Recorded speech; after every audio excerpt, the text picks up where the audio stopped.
Assalamualaikum warahmatullahi wabarakatuh. Perkenalkan, nama saya Melani Dinda Saputri. Saya dari perwakilan Madrasah Insan Mandiri ingin membacakan kitab Safinah bab Toharoh, pasal syarat-syarat mengerjakan tayamum.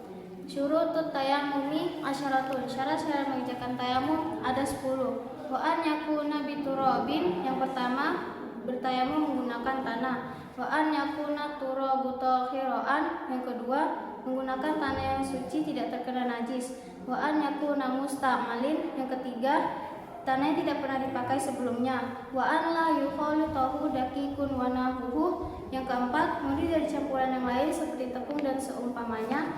Wa an yakasidahu. Yang kelima, meniatkan tayamum.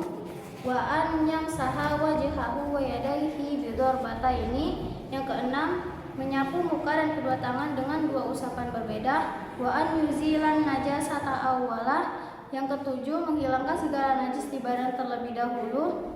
Wa an yajtahida fil qiblati qablahu. Yang kedelapan, berusaha mencari arah kiblat sebelum memulai tayamum. Wa an yakuna tayammumu ba'da duhulil waqti. Yang kesembilan, tayamum dilakukan setelah masuk waktu sholat. Wa an yatayammama likulli fardhi. Yang kesepuluh, bertayamum untuk setiap satu sholat wajib. Pada pasal ini saya akan menjelaskan tentang syarat-syarat tayamum. Maksudnya sesuatu yang harus ada dalam tayamum ada 10, yaitu yang pertama, debu. Maksudnya debu yang murni dengan segala jenisnya, seperti debu yang digunakan untuk pengobatan sekalipun, yaitu lumpur Armani yang panas meskipun warna hitam selama belum menjadi pasir. Yang ketujuh, debu bathat, yaitu debu yang berada di tempat aliran air. Debu sabak, yaitu debu yang tidak akan muncul selama tidak tertumpangi garam. Intinya, debu yang disebut dengan debu maka sudah mencukupi dalam tayamum. Dari manapun itu berasal, meskipun debu itu dari punggung anjing, dengan catatan tidak diketahui kenajisan debunya yang diambil. Yang kedua, debu suci. Syarat sah kedua dalam tayamum adalah debu suci. Berdasarkan firman Allah Ta'ala, maka bertayamumlah dengan debu yang thayyib. 46 maksudnya yang suci. Yang ketiga, tidak mustakmal.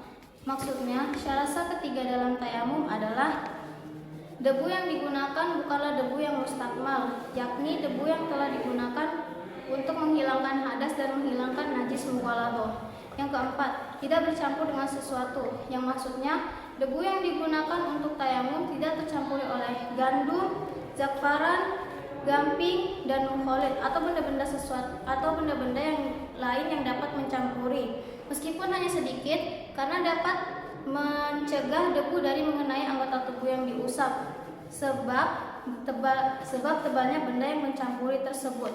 Yang kelima, tidak menyengaja hal lain. Maksudnya, termasuk dalam syarat sah tayamum adalah mutayamim atau orang yang mutayamum menyengaja debu untuk memindahnya ke anggota tubuh yang diusap, kemudian ia bertayamum dengannya, meskipun memindah debu tersebut dilakukan oleh orang lain dengan izin tayamum. Yang keenam, mengusap wajah dan kedua tangan. Syarat sah tayamum berikutnya adalah mutayamim mengusap wajah dan kedua tangan dengan 2 kali pukulan. Dengan demikian, diwajibkan secara syar'i melakukan pukulan ke debu sebanyak 2 kali. Meskipun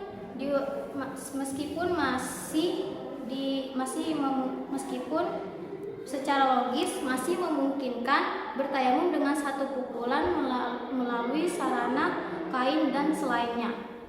Yang ketujuh, menghilangkan najis. Syarat sah tayamum berikutnya adalah mutayamim menghilangkan najis terlebih dahulu. Disyaratkan bahwa mutayamim mendahulukan menghilangkan najis yang tidak 276 di ma'fu, meskipun dari tubuh dan dari bagian tubuh selain wajah dan kedua tangan seperti farji dan lainnya, bukan dari pakaian dan tempat. Yang kedelapan, berijtihad menentukan arah kiblat.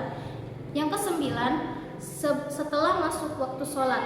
Syarat sah tayamum kesembilan adalah tayamum dilakukan setelah masuknya waktu di mana melakukan sholat.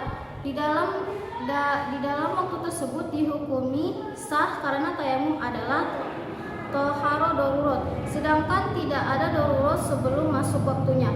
Yang ke-10, satu tayamum untuk satu fardu. Jadi sekali kita tayamum hanya bisa untuk dipakai untuk sholat fardu. Adapun untuk sholat sunnah bisa digunakan beberapa kali. Wassalamualaikum warahmatullahi wabarakatuh.